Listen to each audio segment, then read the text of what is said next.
Okay, I think we'll start there. Good morning and welcome to today's panel. It's a joint event today between the Program on Extremism and NSITE, the National Counterterrorism Innovation Technology and Education Centre. And our panel today is titled A Practitioner Lens of the Repatriation and Reintegration Dilemma, How States Manage Foreign Terrorist Fighters and Their Families. My name is Haru Ingram, and I'll be chairing today's panel that features really three field-leading scholar practitioners. Begin with Siobhan Sumajoki, Acting Deputy Chief of the United Nations International Organization for Migration, or IOM, the mission in Iraq, and also the head of the Peacebuilding and Stabilization Division. We have Julie Coleman, who's a Senior Research Fellow leading the Prevention and Countering Violent Extremism program at the International Center for Counterterrorism in The Hague, and Dr. Gina Vale, Senior Research Fellow at the International Center for the Study of Radicalization, ICSR, and an Associate Fellow at MNC Saatchi. It's a particularly important day for Dr. Vale, with the release of her latest publication, Gender-Sensitive Approaches to Minor Returnees from the So-Called Islamic State, that was published yesterday, and we are including a link in the chat now, but you can also find it on the program Twitter account as well. That's the latest publication from Dr. Vale's work, and she will be talking about that today. Very, very quickly, the format today is that we will open with 10 to 15 minutes of remarks from our panelists before shifting to a discussion and Q&A. For those of you who tune in to Program on Extremism events, we'd like you to send your questions in as the panel is progressing. Please don't wait until the end. Send your questions through, and that'll ensure that we incorporate them into the discussion. So without taking up any more time, Siobhan, could you start us today? Thanks very much. As I've mentioned to my colleagues, I'm actually in Nigeria where the internet connection is not very strong. So I'm going to turn off my video just for the presentation, but at the same time pull up my screen. So.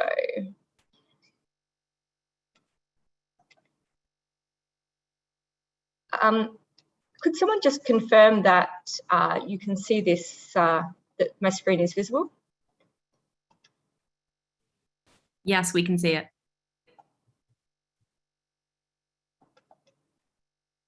Okay, great. So I'm going to be talking about Iraq and the government of Iraq, kind of UN-supported efforts to repatriate Iraqi nationals from Al-Hol since May 2021.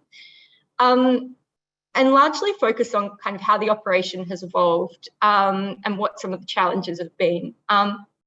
So at the beginning of 2021, the government of Iraq informed us of their intention to recommence repatriation from Al-Hol.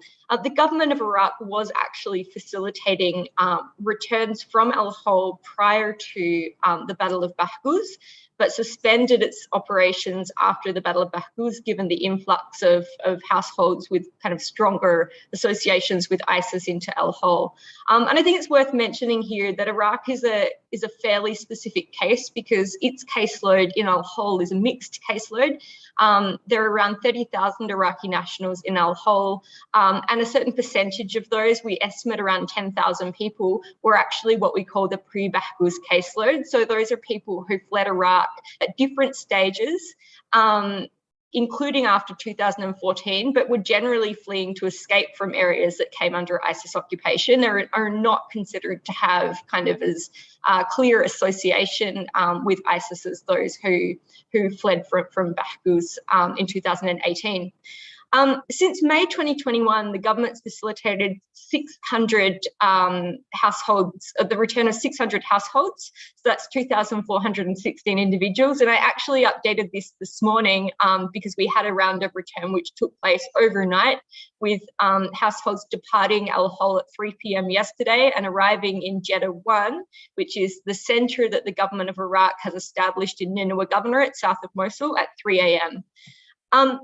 The government's initial commitment in May 2021 was to return 500 households, but in what was a fairly welcome surprise to the international community, they have now voiced their intention to repatriate all Iraqis from al-Hol and to accelerate the process.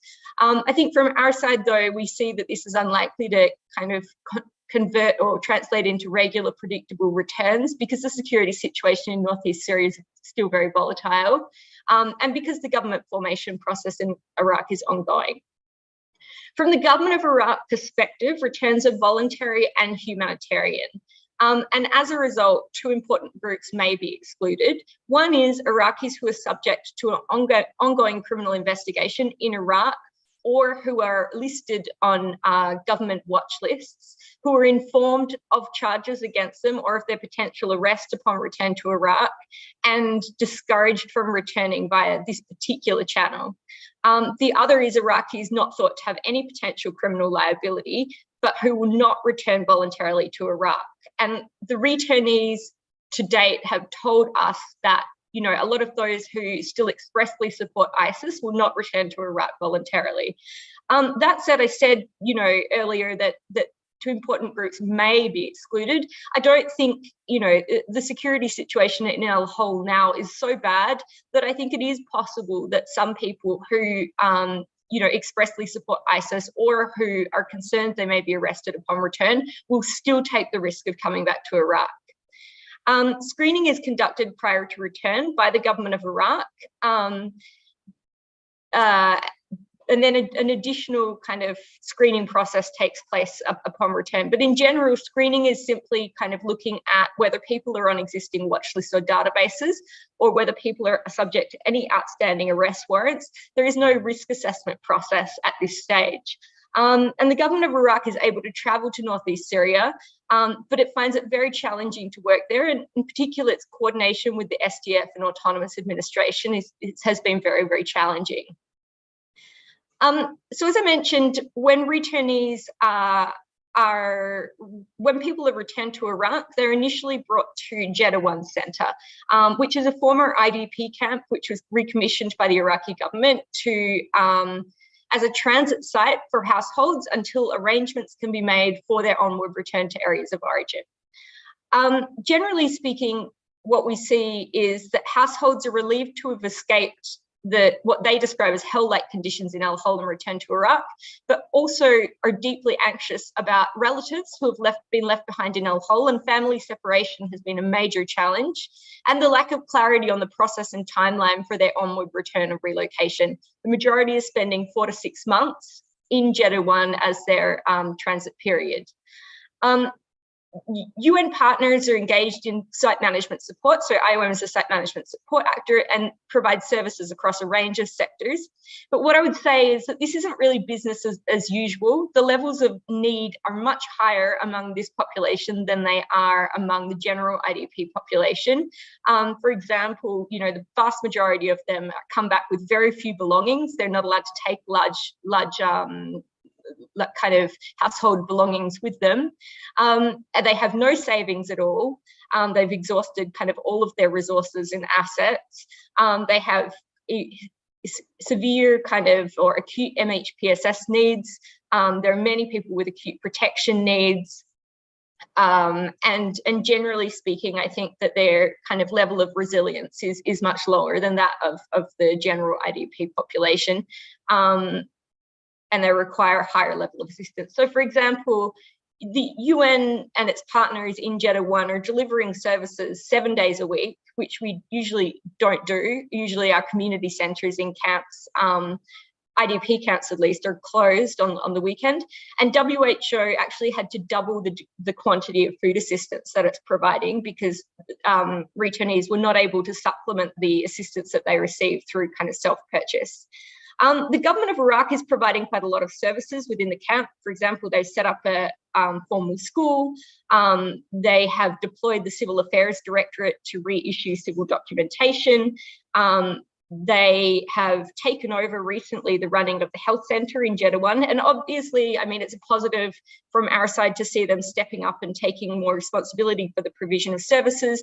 But there have also been gaps that have emerged because, sometimes the directorate at the governorate level has not had sufficient resources to kind of fulfill the commitments that were made by the government in Baghdad. Government of Iraq is engaged in limited rehabilitation activities, including bi-weekly lectures by moderate religious leaders and activities to instill patriotism, like teaching the national anthem. But this is a gap, and it's an area where the government is really eager for support to kind of scale up its response.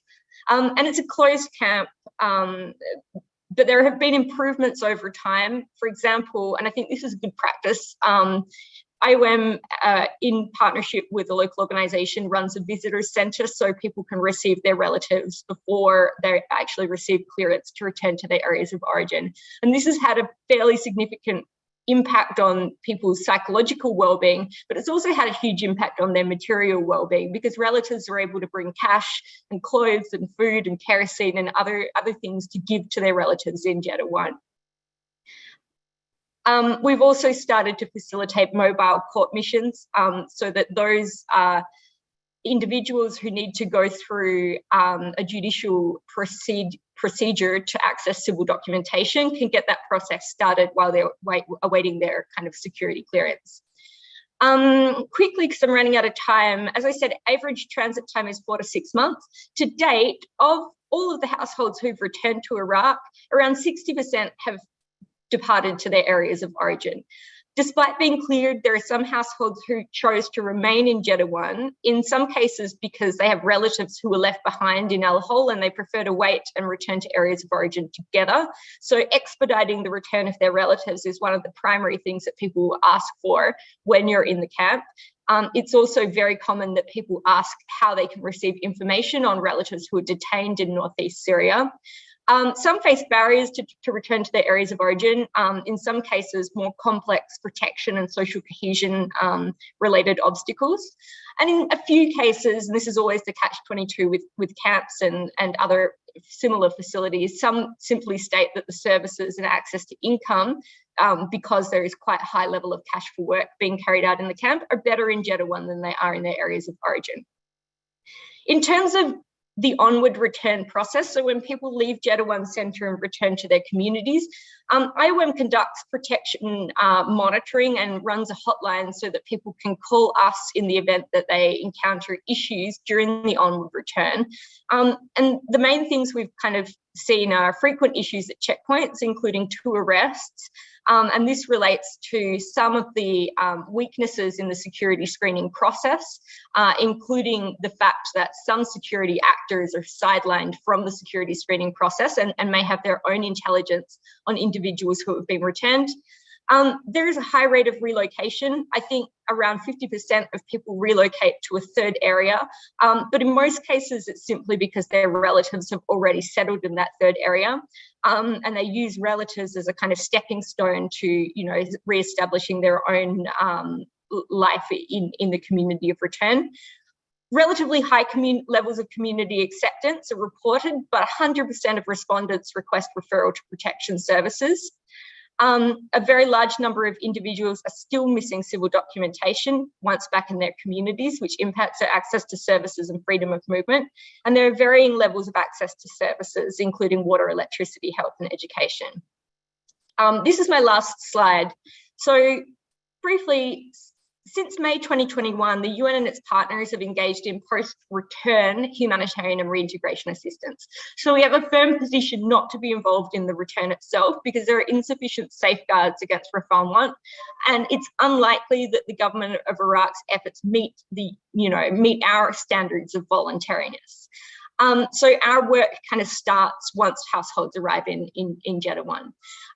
We haven't done a lot of work, I think, to date on the security and accountability pillar of the global framework on all of UN support to the repatriation of third country nationals from Iraq, Syria, for those who are familiar with that. And I think, this has been a gap which needs to be addressed. And so that was kind of one of the outcomes of a joint scoping exercise conducted between June last year and February of this year. And now I think, the program of work is expanding across, across kind of the thematic areas of both security and accountability and recovery and development. IOM, for example, between February and April, ran a series with ICCT, and Julie may touch upon this as well, ran a series of roundtables with the government of Iraq on prosecution, rehabilitation and reintegration. This was the first structured interface between the government of Iraq and UN, which took into account both security and accountability and recovery and development issues, reinforced that this is a government of Iraq-led and UN-supported response, and culminated in the a public government of Iraq request to convert the roundtables into a permanent working group to enable longitudinal planning and develop a government of Iraq UN framework for the repatriation and reintegration process. A few other quick notes. One is that IOM is currently conducting an assessment on security screening and risk assessment processes and tools in Iraq to define parameters of assistance to the government of Iraq in this area. The security screening process for the government of Iraq is extremely challenging. They travel back and forth to Al Hol to conduct the screening themselves, but I'd say that currently that's the biggest bottleneck to an accelerated return process or repatriation process. IOM's also planning a rehabilitation needs assessment in Jeddah 1 to see what additional support is needed in the rehabilitation sphere, and we'll be piloting community-based rehabilitation programming. The rehabilitation cycle, as the government of Iraq sees it, is 90 days, which is obviously a fairly short amount of time. And so, you know, our view is that it will not be possible to conduct kind of a comprehensive rehabilitation in Jeddah 1 itself, and this probably needs to be continued in communities of return. We're also in the process of developing a protocol on engagement with individuals exposed to violent extremist narratives, which will be the basis for the provision of training to all actors and service providers in Jeddah 1. And one of the gaps and challenges that we've had is on the cross-border coordination and information sharing. So we have a number of things going on now to try to address those issues. That's all from my side. Thanks very much. I will stop sharing my screen.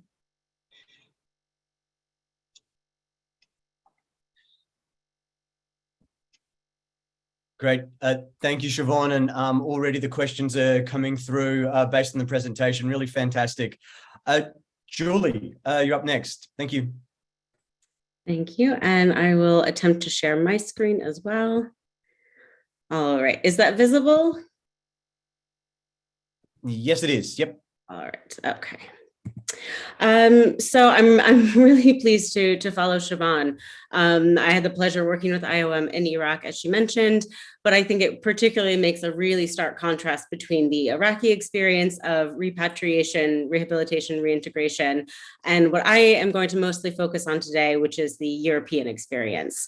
Whereas I think most of us already know, the approach has been, ad hoc, if not quite non-existent over recent years. So just to start with a very quick overview of, who we're talking about, how many people we're talking about within the European context. So there are an estimated 40,000 FTFs who joined the Islamic State in Syria and Iraq from Europe. That number does include not only adult males, but women and children. Of those, an estimated 5,000 or so were European citizens. When we're talking about the greatest number of FTFs coming from Europe, the countries that we're mainly focusing on are Belgium, France, Germany, and the UK, with Belgium having the distinguished mark of having the highest number per capita within the EU. So starting with, if I can encapsulate sort of what the European approach to repatriation has been, it's a bit difficult to say because there hasn't been any sort of unified or uniform approach across the European states, particularly within the EU member states. But generally, they would be characterized as having a strong resistance to repatriation at all. We know that informal repatriation has taken place. So by that, I mean individuals who had traveled to Syria and Iraq, who were affiliated with the Islamic State, but were able to travel back to their countries of origin or their countries of residence sort of under the radar of the authorities. And that was particularly common within the first few years, and particularly common before the actual declaration of the establishment of the caliphate in 2014. So in the Netherlands, many other countries in the European context, we know that we have those informal returns. But when we're talking about formal repatriation that is facilitated by the governments, that has been much more limited and has really only started to pick up at all over, very recent period over the past couple of years. Different states have sort of prioritized different categories. Some, particularly initially, really focused on repatriating unaccompanied minors, so children that were orphaned or otherwise unaccompanied, so bringing back the children on their own. This has shifted over time, and now you see most often that women are coming back with their children. Although some countries, and I'll discuss this a bit more later, some countries are still really prioritizing children, and then the mothers come along to accompany their children, whereas other EU member states are purposefully focusing on repatriating the women, and then their children get to come back alongside them. But the one thing that is really consistent across the EU member states is there's really no clarity or transparency on what the criteria are for repatriation. So most of the European countries that have brought back some citizens have not brought back all. So some remain in Al-Raj, Al-Hol camp, other places in Northeast Syria, and it hasn't been much transparency, if any, about who gets to be repatriated and who is left behind and who remains in Syria. And of course, I would also, we'll highlight, and we can talk about this more, the notable exceptions within the European context are a number of non-EU states in the Western Balkans. So Kosovo is, of course, really a leader in repatriation of its citizens, but also countries like Albania, North Macedonia, Bosnia and Herzegovina. These are really the exceptions that we can point to in the European context of countries that have taken a much more proactive, a much more systematic approach to bringing back their nationals. So if we talk about why there has been such resistance to repatriation, I mean, I think these are perhaps fairly obvious and factors that we all understand well, but I think it's worth exploring them a little bit nonetheless. So of course, there has been tremendous public pressure amongst different European societies to not repatriate their citizens.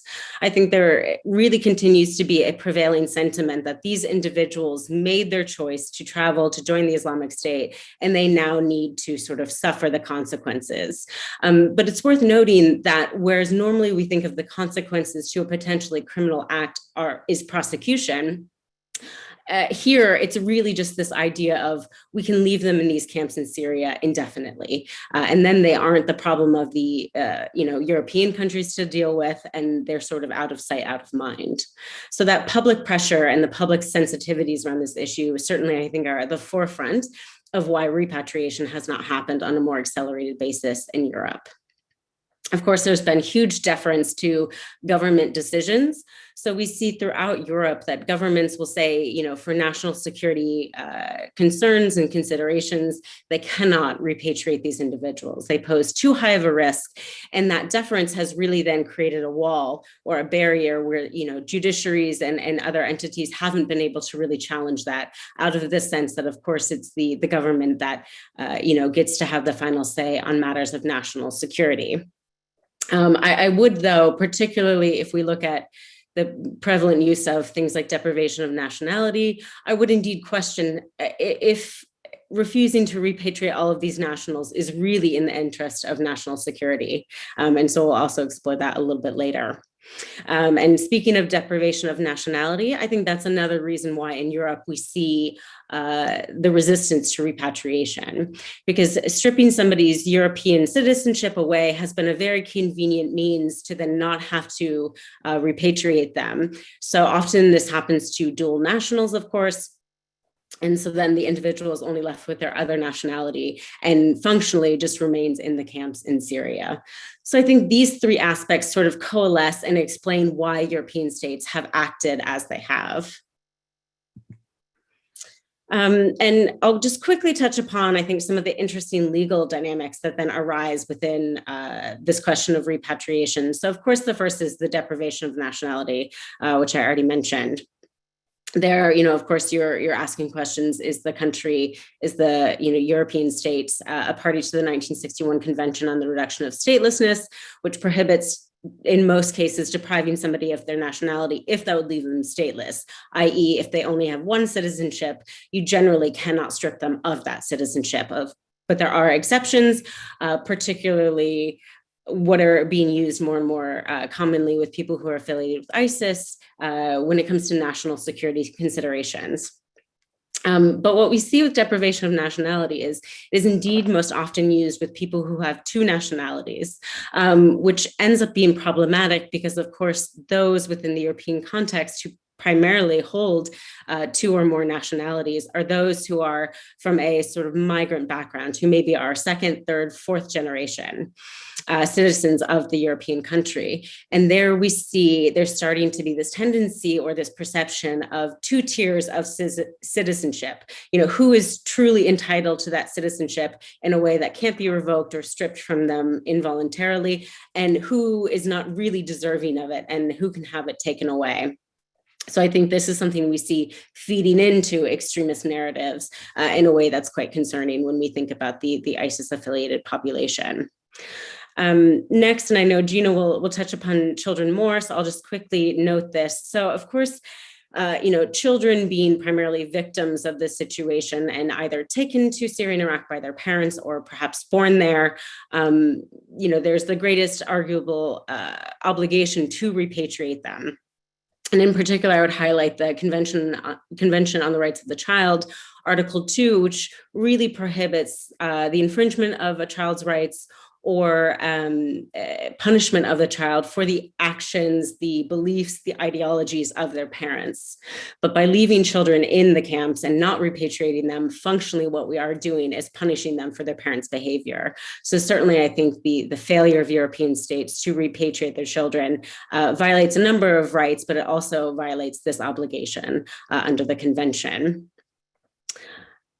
I'll skip quickly over the trafficking component, and perhaps we can talk about that a bit later.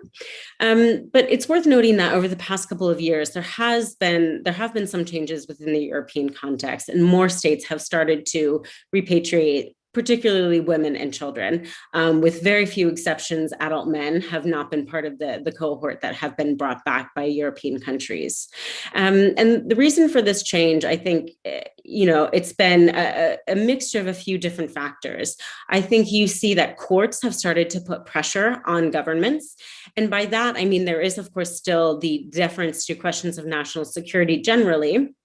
But courts, such as here in the Netherlands, have essentially told governments that unless they bring back these women to stand trial, the charges against them will be dismissed, and they will be dismissed with prejudice, meaning that they cannot be brought back in the future. So governments are then faced with this question of, is it better to repatriate these women, have them stand trial, be prosecuted for the acts that they have committed, or is it better to sort of leave them in Syria knowing that we won't be able to prosecute them later should they ever return?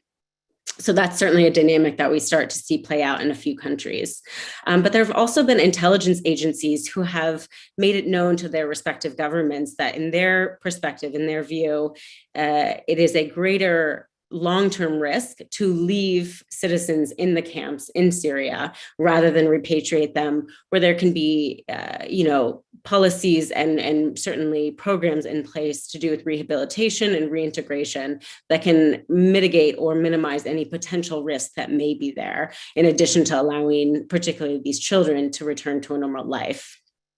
But I would also highlight that there has been pressure that I think has made an impact from various different actors. Of course, the SDF in Northeast Syria has repeatedly requested countries to repatriate their nationals. That's also a message that has come from the government of Iraq, from many UN agencies, other states to repatriate their citizens. So we do now see a slow trickle of women and children coming back to Europe. And so quickly, just to save time, what we see when they do return, and again, it's a little bit tough to generalize across the EU member states in particular, as well as the Western Balkan countries, but most adult women, when they're brought back, are referred for prosecution. This is true in virtually all European states, with the exception of Finland. And Finland doesn't have a policy to not prosecute, but rather because of evidentiary challenges, they have not yet been able to prosecute any of the adult women that have come back. But other EU states and the Western Balkans have indeed prosecuted women. It's worth noting that countries such as Kosovo have prosecuted women. The women have either pled guilty or been convicted, but received suspended sentences. So in Kosovo, for example, the women have then not been in prison, but rather they still have been prosecuted. There are different rehabilitation programs, but most of those are developed within the framework of a prison context. So what we see is sort of an adaptation of the rehabilitation programs that were originally designed for male violent extremist offenders, and some of those are now being made available to the women that would be in prison. But I think there's still a big gap to understand how these programs and how these policies need to be shaped to take the particular considerations of women into account. There are also many unanswered questions about whether, the child and the mother should be separated. Different states have adopted different policies. Some immediately and automatically separate the child from the mother once they return.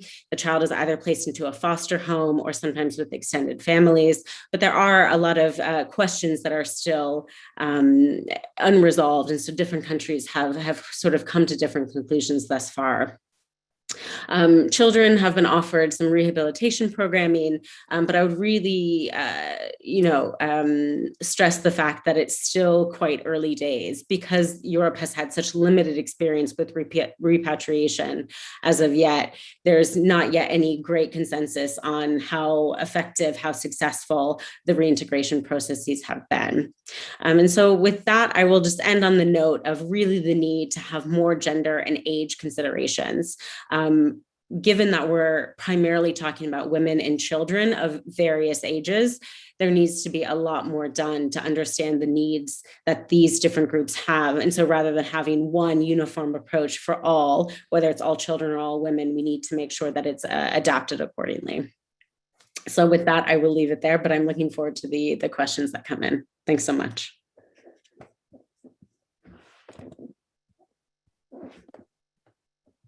Perfect, Julie. Thank you. And also, thank you for the excellent segue to Gina when you'd spoken about the importance of gender and age considerations. As I had said in the introduction, please go to the chat, click on the link there. The Program on Extremism Twitter page has just tweeted out Gina's recent publication as well. But yeah, for a summary, over to you, Gina. Thanks, Ferrero. And I promise I haven't paid him to repeatedly plug this new report of mine. So thanks very much. Fantastic job on that. So I'm going to talk about exactly what Julie left off with, considering gender and age considerations, particularly when it comes to minors and looking at those grey spaces when dealing with agency of minors, particularly the trauma that they have, their needs considerations, and the kind of welfare risk balance that we have to have when we're considering reintegration of minors coming back from Iraq and Syria. So first of all, I suppose to track back, when we consider the roles that minors have played and really applying an age lens, looking at the narrative and strategic benefits of having children as part of the next generation, the ability to subvert what we consider a Western concept of childhood innocence and vulnerability within that conflict zone, and apply gendered ideals and roles very differently for boys and girls. So starting with the girls, often known as pearls within IS's vision of society, they were expected to marry very early, legitimately from the age of 9. Most often this was expected to also be with teenage or late teenage boys, but there are recorded cases of very young girls in their early teenage years marrying 30-year-old fighters. And we've seen these cases particularly in Australia. What comes with this is particularly social isolation and the lack of critical thinking skills, social networks that come from early and forced marriage, and that relationship with a lack of education within IS's territory. So particularly young girls who have not gone through education might be lacking those peer networks, lacking those critical thinking skills. And on top of that, the pressures for them as young brides and the expectation of them to be young mothers, really we need to start being very aware of reproductive health conditions and situations with young girls. We've seen cases of orphaned teenage girls then becoming pregnant with their own infants within al-Hol camp, even under IS rule. So these are considerations that we have to have when we're looking at repatriating young children that have now got children of their own. This adds another layer of complexity, particularly for young girls. Boys, on the other hand, within IS's society, again, very much had militarized roles. It was an immersive territory in which, whether it was witnessing or participating in a public amputation or stoning, attending public sermons, military training camps, schools, or even actually going through the streets and seeing media points projecting IS's violent propaganda. This is where boys were really expected to take on a thirst for violence. And this is what we call appetitive aggression. And this is one thing we need to consider by breaking down age groups of minors, because the roles that boys were expected to take on within IS's territory changed within sub-age groups. And very young toddlers, most of the time they were expected to take on quite passive roles, witnessing violence and getting into that mindset by being alongside male role models. At the preteen and teenage years, this is when participation was expected. And so whether it's throwing a stone at a public stoning, or whether it is chanting, for example, alongside a beheading, or actually attending one of the training camps, you start to see young boys at the preteen stage take on a more active role. They themselves are participating in IS's cult or culture of violence. And so from that, we can see already signs of young boys, particularly showing PTSD, anxiety, depression, and somatic disorders. And certainly this is something that is of greater risk if boys have actually taken on soldiering or combat roles compared to others who have lived within IS's territory but have taken up more civilian or more detached roles and experiences within its territory. So again, we need to subcategorize, not seeing children just as one homogenous group, but even among boys and taking them separately to girls, age group, connectivity to the organization, family connections, etc., all have a role to play in the needs and particularly the trauma that children can face. But this doesn't end within IS's territory. And I know that both Siobhan and Julie have spoken about Roj and al-Hol camps in northeastern Syria. These are no place for children. There is continued radicalization and indoctrination. We can see young boys fashioning makeshift weapons and guns, IS paraphernalia, chanting IS slogans. There is certainly continued malign influence within each private setting of a tent, often led by IS supportive women. And this is certainly, again, not across the board, but this is a worrying trend that is happening in some of these tent-based households, and particularly continued deprivation. So even though UNICEF and other NGOs are doing fantastic work, there's still not enough resources to go around, particularly around education and developmental opportunities.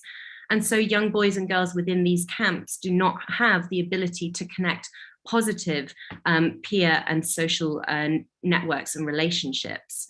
So really what they're turning to is adult influences and particularly homeschooling within IS's ideology. This has then led to the crisis of repatriation, or contributed to it, that Julie has spoken about. And it's shown within international headlines where young children are called a ticking time bomb.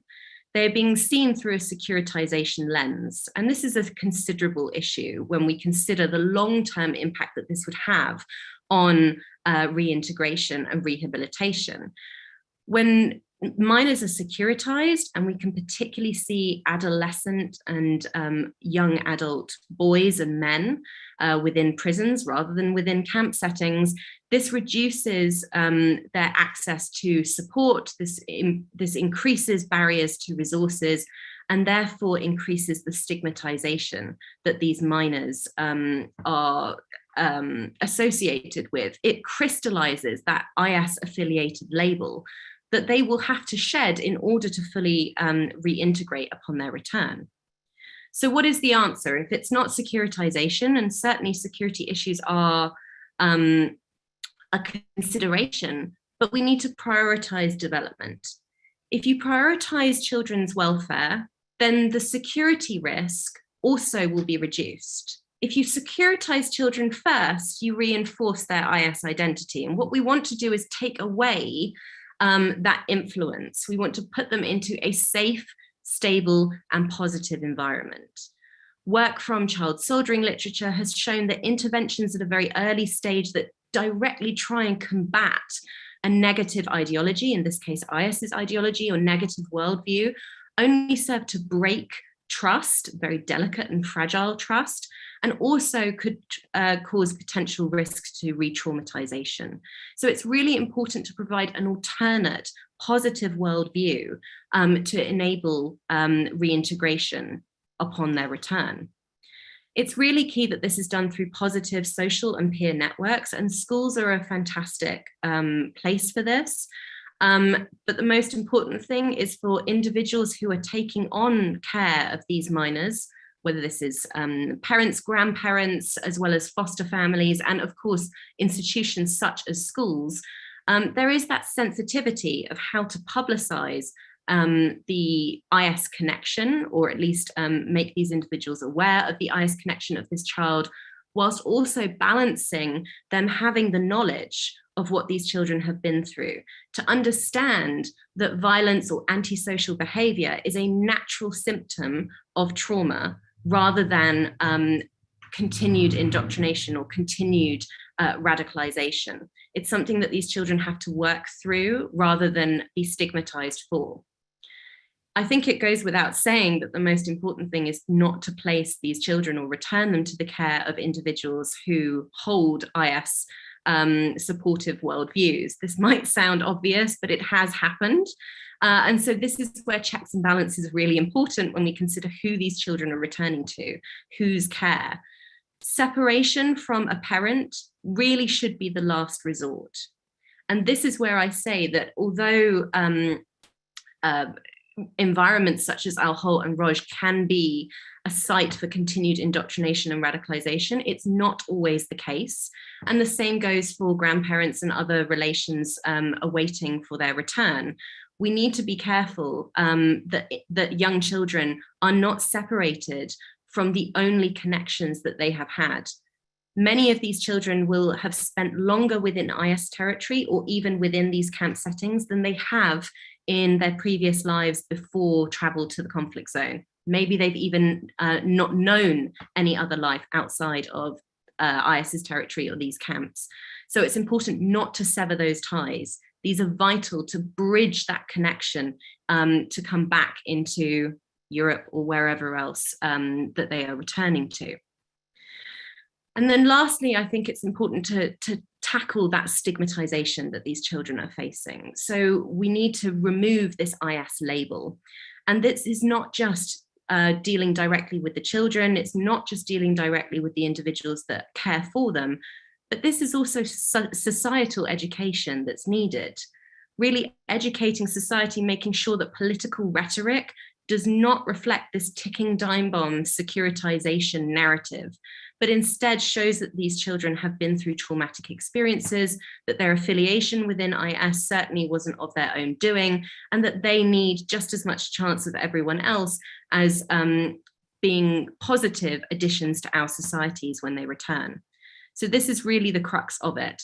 We need to create safe, stable environments through positive worldviews and promote belonging for children in their new contexts and address the gendered experiences and certainly age delineated experiences that they have. So I'll leave it there. Thank you very much.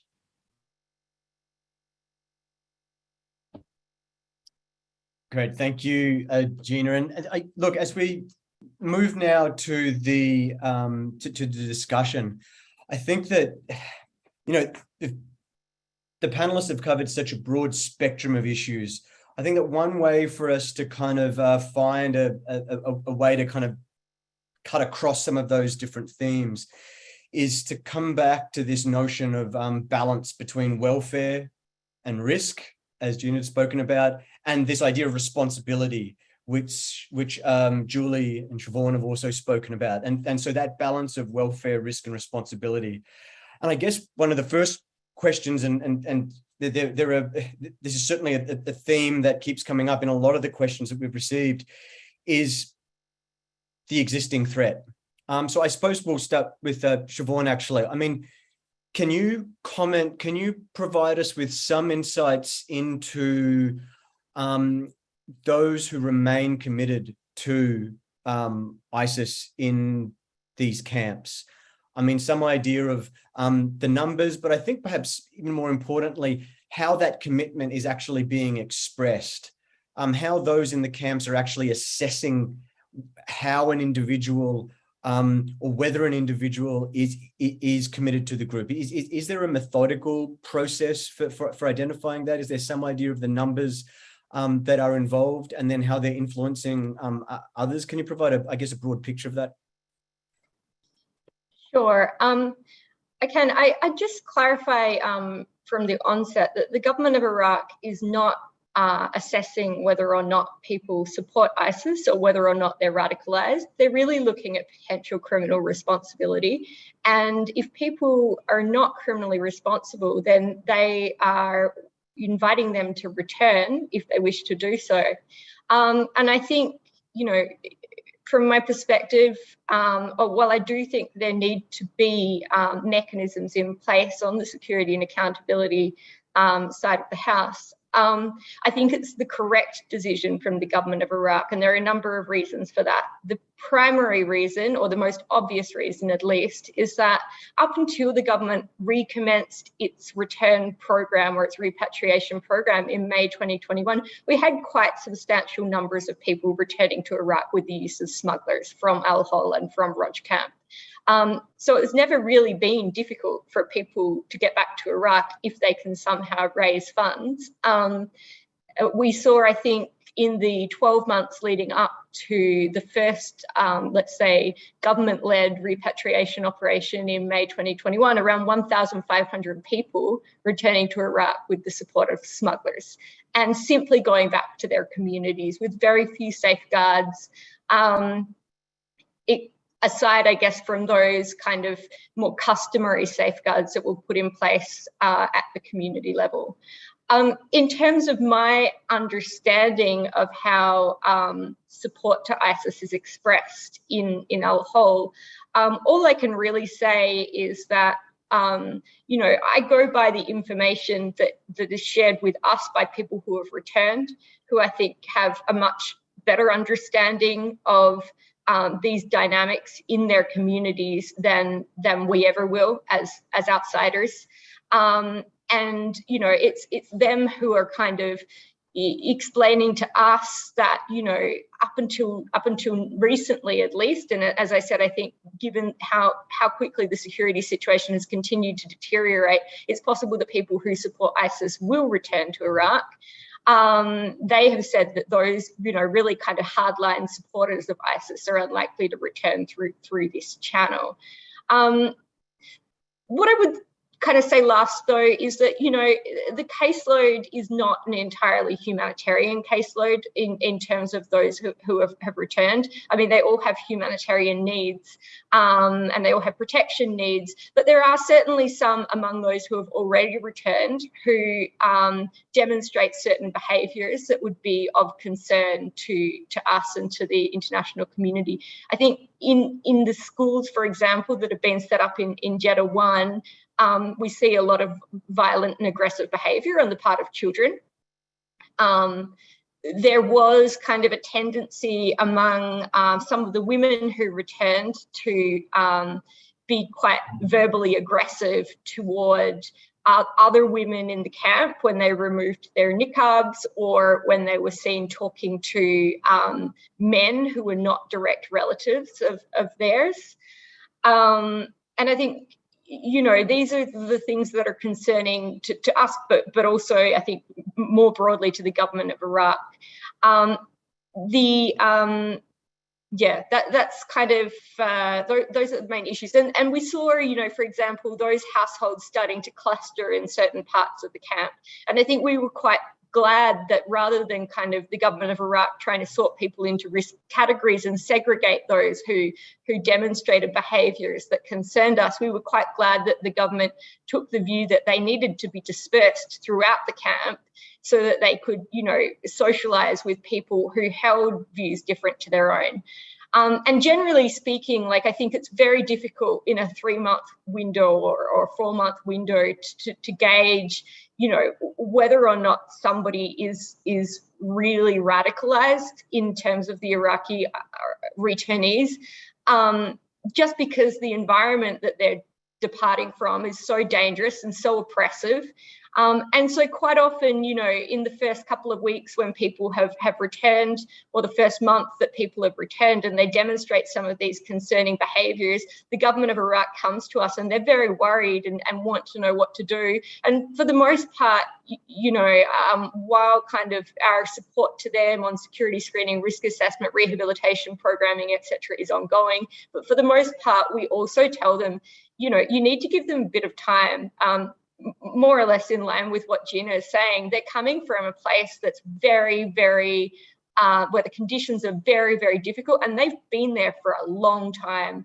Just give them a couple of months and then see whether they continue with these behaviours or they start to moderate these behaviours. And quite often that's the case, you know, that as they start to feel safe, as they start to see that the Iraqi government is committed to protecting them and providing them with services, that they're going to be received well, and they're able to access services, which they really can't, I think, in El Hol, just because they're so fearful, then we see, you know, a lot of kind of self kind of driven in change in the way that they behave and interact with others.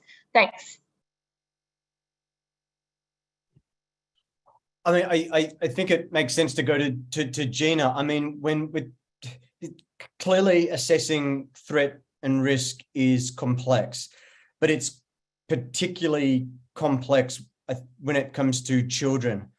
And I guess, you know, I thought that you were very, very clear in your remarks about that delineating between the different experiences by age and gender under ISIS.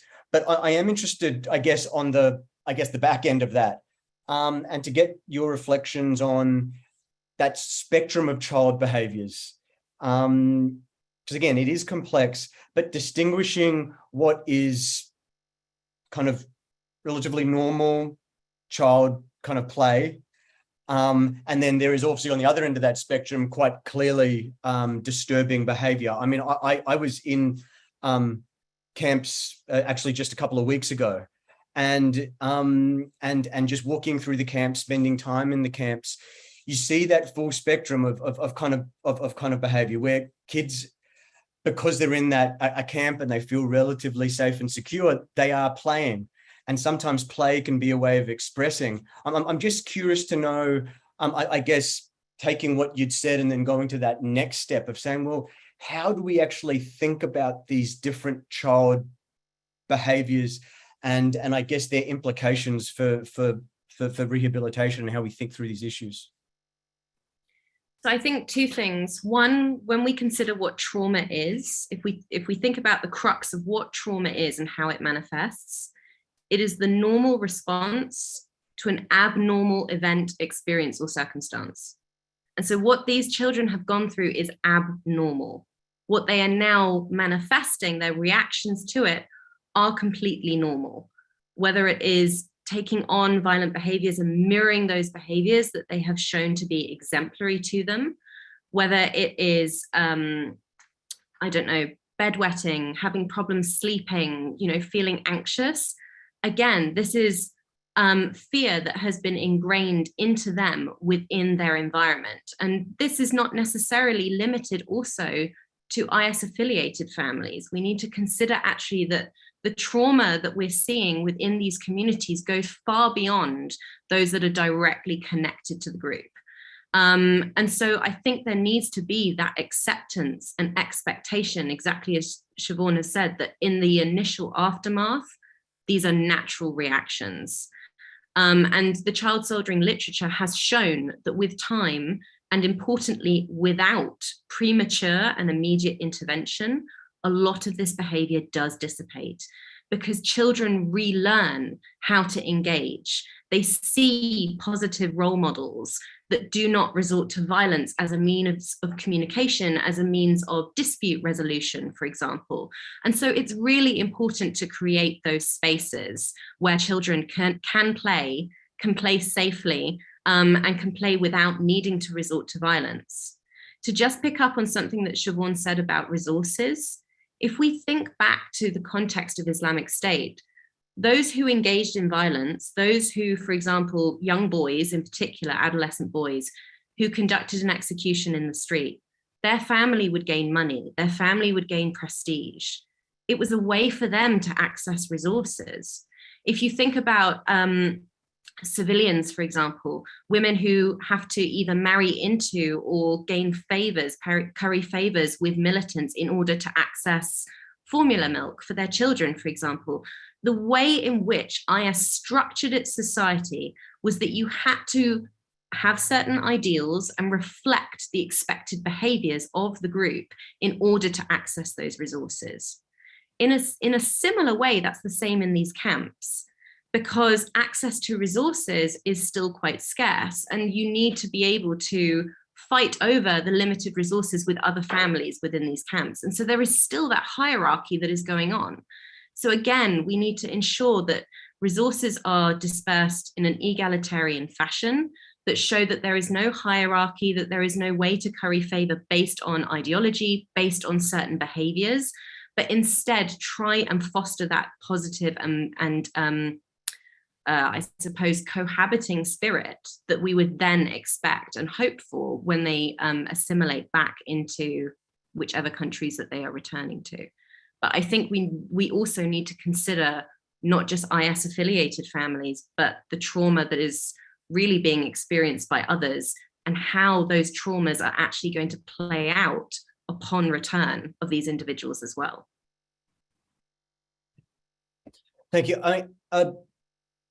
Julie, you've spent quite a bit of time in Iraq, and so I do want to get your actually I want to also give you a chance to address the trafficking issues as well, because I think that that's really important, and it also I know in the time that we have left, I do want to then open that up for Gina to talk a bit about early marriage and forced marriage.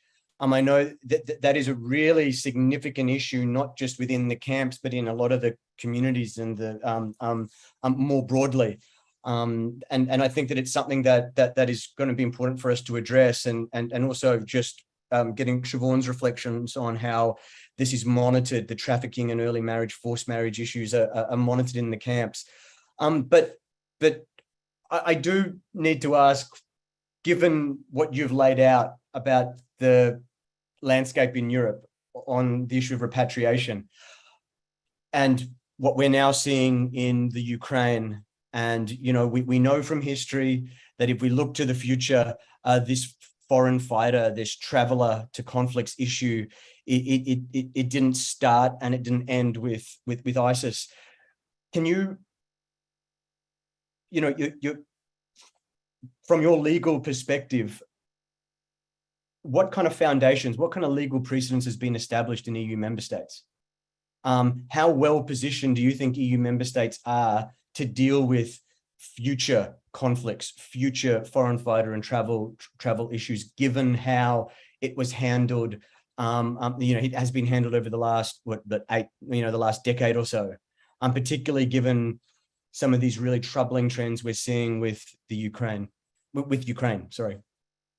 Sure. I mean, I think my initial response to that question is I think European countries are much more capable than they're giving themselves credit for. I think that, when we look across Europe, you have countries that have very strong institutions, both in terms of from a legal perspective. These are countries that are capable of, bringing prosecutions. There have been, ample demonstrations of that, whether it's in Germany, who have used universal jurisdiction to bring forth cases, the Netherlands, Belgium, many when they have been willing to repatriate, the legal systems have been well equipped and have demonstrated that they're able to address this problem. In addition to the fact that all of these countries have domestic challenges with terrorism and violent extremism. So they already have well-developed track records of addressing problems of violent extremism. And so I think that what has been a bit of a shame to see, and what does concern me looking forward, is just the unwillingness or the inability to sort of trust within their own institutions, both from a legal perspective, but also that they have the other actors in place, right? The multidisciplinary teams that you'd want to engage with these returnees to make sure that, rehabilitation and reintegration and ultimately normalcy can return.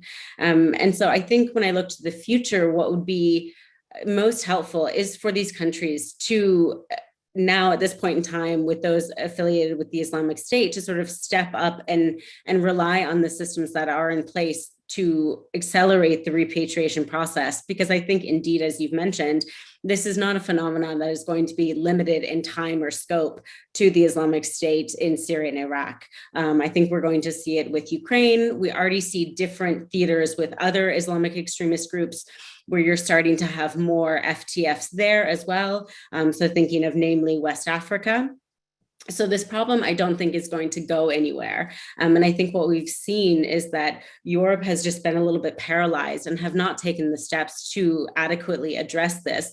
Although I think that the capacities and the resources are there. So I hope that this can be a moment in time, now that we start to see this shift in more repatriations finally taking place. I hope that continues and really accelerates, and that will hopefully build up the capacities and expertise to deal with this in the future, should, if and when it arises again. And to quickly maybe touch upon the trafficking issue that I had in the slide and didn't get a chance to touch upon. Just to quickly, put some thoughts out on that. I think it also circles back to something that I wanted to maybe mention in regard to the question about, Al-Hol camp. I think it's really, really vital that we remember that the individuals we're talking about are in no way a homogenous group, very, very far from it. And so I think whether it's a question about, how does radicalization play out in a place like Al-Hol camp, what risks maybe do children pose? I really think that this is such an incredibly diverse group that it really warrants, repetition and remembering that these individuals do need to be assessed on, a tailor-made, individualized basis.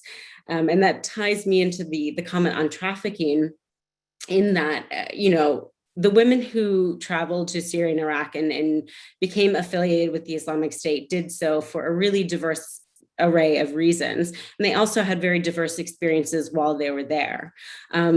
I know that some would contend perhaps that virtually all of the women who ended up being affiliated with the Islamic State were likely trafficked.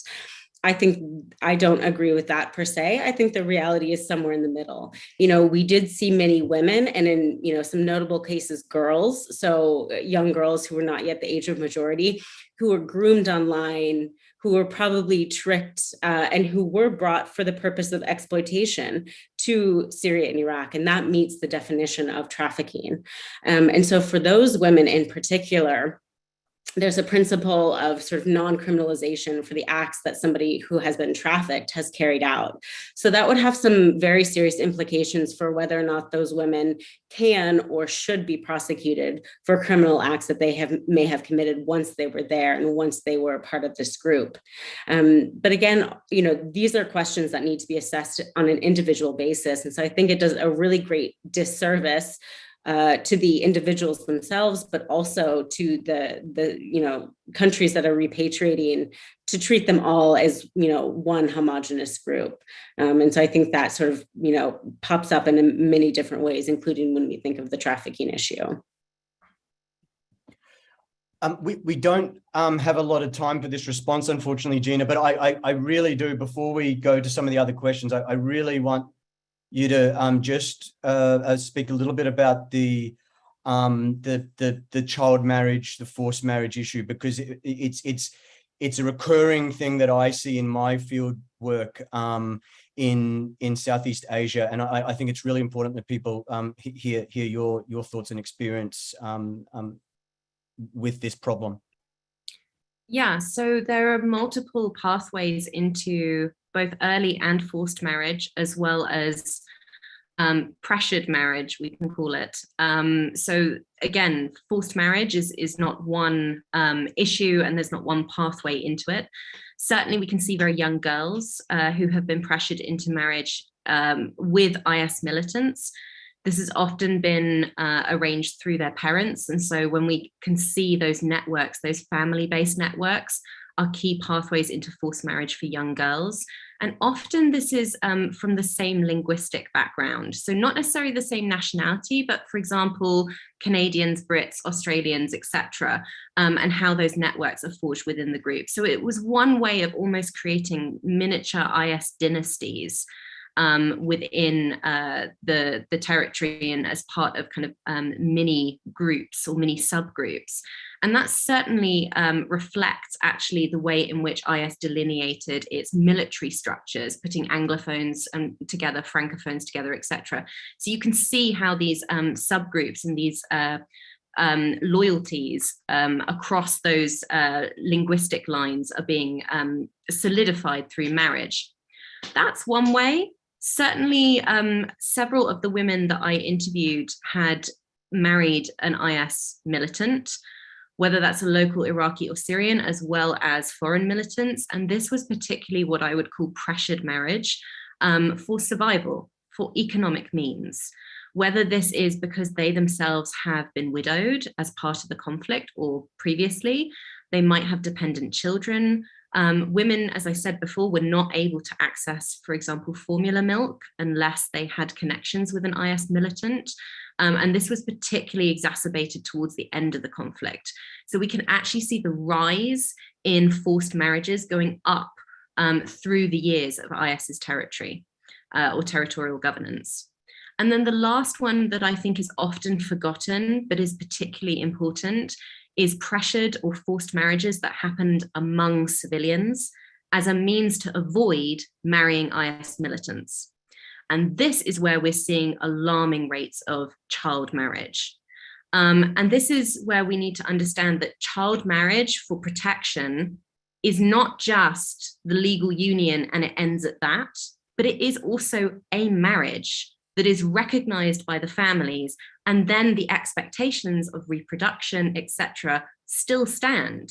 And so we have young girls who have never been affiliated with Islamic State, neither have their husbands, but let's say 11 and 12-year-olds marrying 16-year-olds, their cousins or neighbors, family friends, etc., into those families. They are still expected to have children a couple of years down the line. And so we're seeing really alarming rates of young adolescent mothers that are nothing to do with Islamic State, but this kind of collateral damage almost within societies. So these are some of the areas that I think are proving particularly problematic. Yeah, I mean, I think the latter is that as crisis increases, as that sense of threat and risk increases, that I've seen a similar trend with the forced and child marriage. Siobhan, is this an issue in the camps that you are monitoring? Are you seeing this as a problem within the camps, or how is this kind of playing out within the camps that you visit and you've been monitoring? Yeah, certainly, as Gina said, I think early marriage is a big issue in Al-Hol. I know less about Roj camp.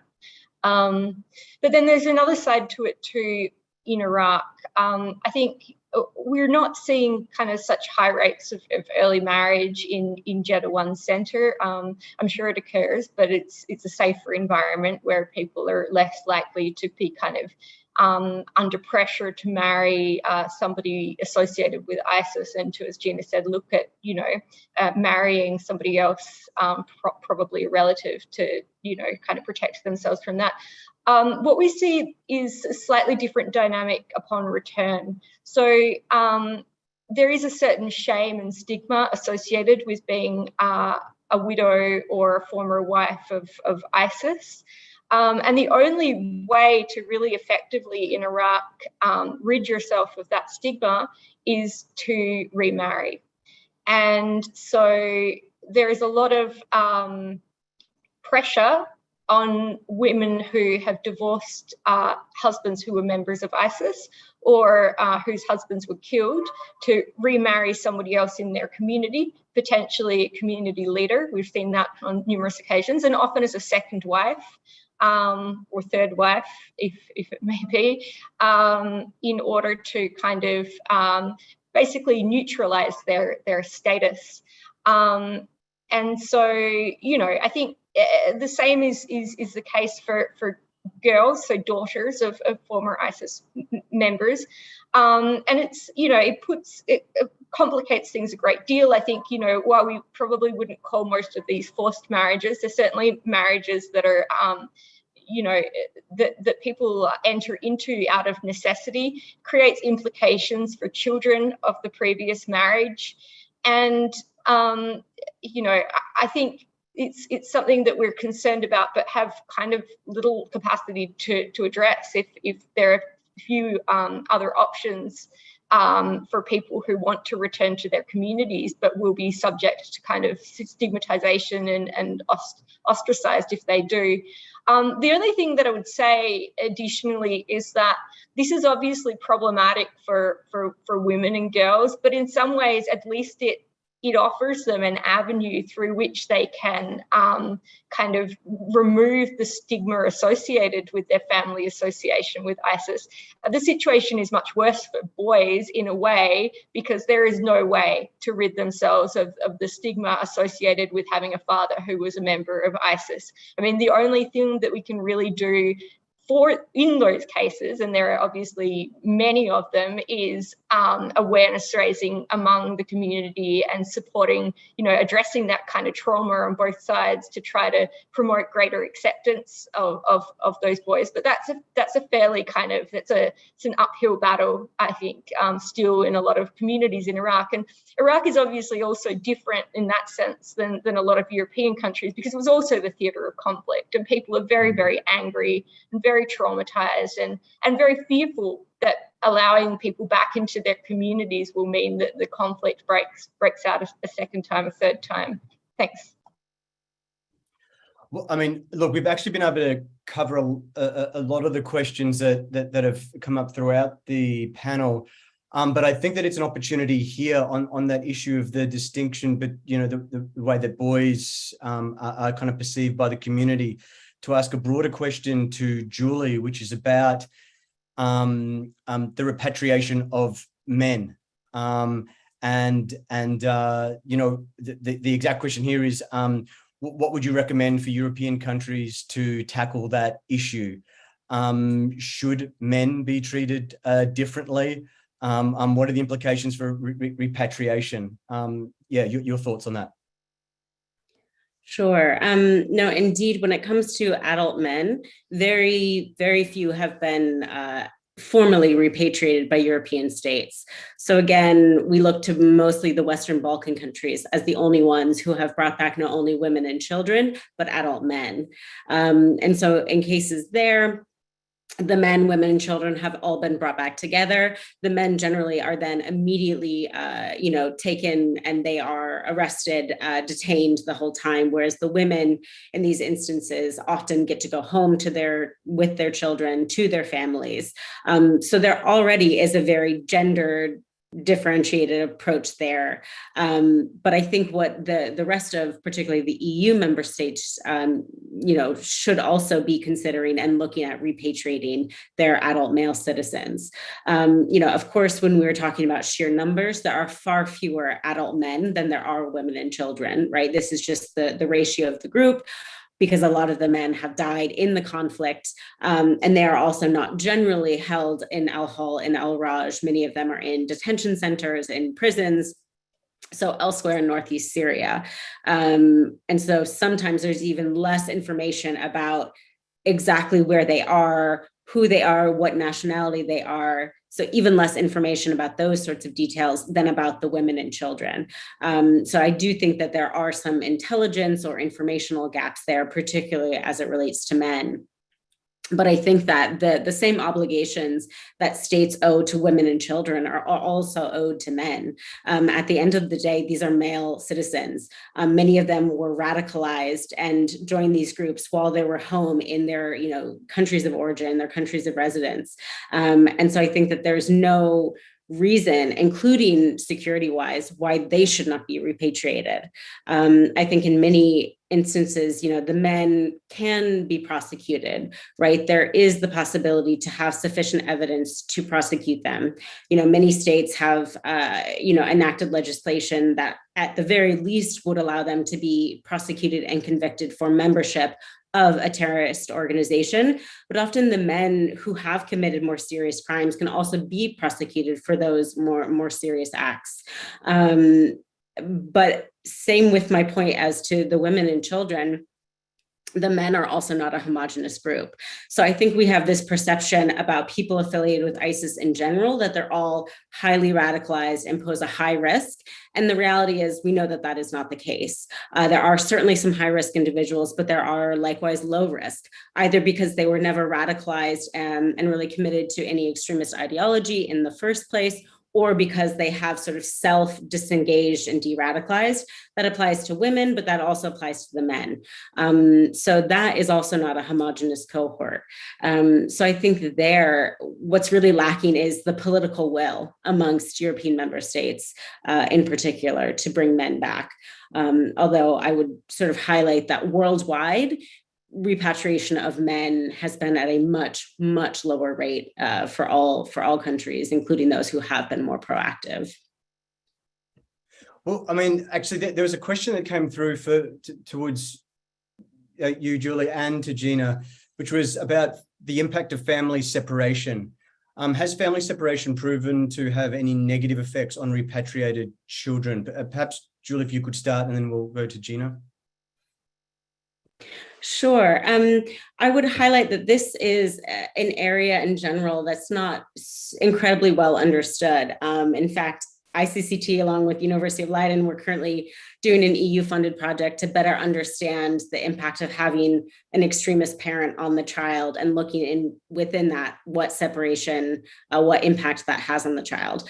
But from what we do know generally is often when you think of vulnerabilities that these children might have, parents in a normal circumstance are often seen as a protective factor. So parents are often viewed as sort of a positive influence on the lives of these children. But of course, when we're looking at this particular group, that's not necessarily the case. But what I would suggest we see, including in countries that are sort of automatically separating the mother and the child, regardless of the circumstances surrounding the mother, is that can have detrimental impacts that perhaps are not offset by the the potential risk of the mother to the child. So there again, I think it needs to be an individualized consideration rather than an automatic separation. You need to look at, what activities did the mother actually engage in? What is her current level of radicalization? Is she actually going to be a positive influence on the child? Should there be a way to keep them connected? Are there extended family members to whom that child can go to?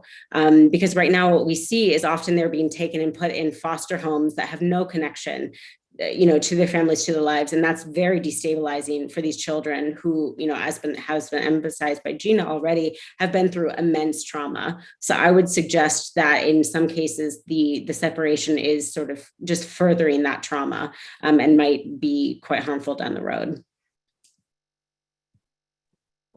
Gina, if you could just speak a little about the negative effects on repatriated children that have gone through this family separation as well. But also, we've had a couple of questions about good practice or best practice in this field. Could you provide our audience here with some of your insights into, what you've identified as kind of good, if not best practice in this area? So I think both of those questions can be combined into one answer, which is at this stage, it's far too early to have any best practices or to really have any lessons when it comes to separation from the case of Islamic State. And this is partly our own self-made issue, is because it's taken states so long to actually address the populations that have been liberated from and now have been left in limbo after Islamic State's territorial collapse in these camps. So when it comes to best practices for dealing with IS-affiliated children, there is not a huge amount to go on at the moment that is solid evidence. But what we can do is we can turn to other contexts, particularly around child soldiering, whilst understanding that there are significant differences that have to be accounted for. And this is where, as I say, the most important part of the child soldiering literature when it comes to rehabilitating both what we can call child soldiers as well as non-soldiering child soldiers is social, peer, and family-based networks. That has come out as one of the top most important aspects for children's rehabilitation. And so if we consider, take Sierra Leone, for example, if we consider the way in which children have contributed to that conflict, it was largely within their own communities. So as they disengage from a group, they are still nestled within their social networks. And obviously there are tensions within that, but you largely have that connectivity and familiarity within the local context. Now, putting Iraq and Syrian nationals aside, when we're dealing with foreign nationals, third-party nationals who are now based in Iraq and Syria, there is no connectivity to their families, except for potentially within their countries of origin, or those that they are now being detained or held with. And so if family connections or peer networks are one of the most important aspects to rehabilitation, and you break those bonds by separating that child from their family networks, you're undoing the first key aspect to children's rehabilitation from conflict. So it's difficult to say it as yet that this is a best practice, but this is certainly one of the lessons that we've learned from child soldiering, and it's one that I think we really need to take seriously to not fall into the trap of not taking on those lessons from other contexts. So that's what I would argue. Thank you. And I always like to finish our panels with, well, actually, basically the same question I ask all our experts.